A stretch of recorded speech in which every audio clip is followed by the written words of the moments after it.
Hello children, how are you today? Today we will learn about amphibians. Yes, amphibians are kinds of creatures. Let's see. A toad. Yes, that's the first thing that comes in our mind. But no, there's so many kinds of amphibians. Frogs, toads, newts, salamander. So many kinds of amphibians.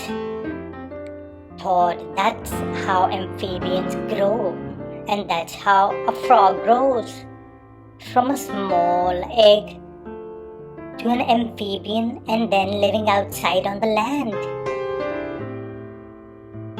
Word amphibian means two lives, because first they are born in water and then they grow up and live on the land as a second life. They can breathe outside the land.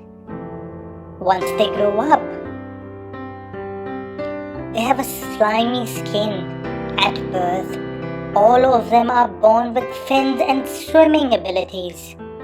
Their food is also under the water, and they are mostly in wet areas like forests, swamps, ponds, etc.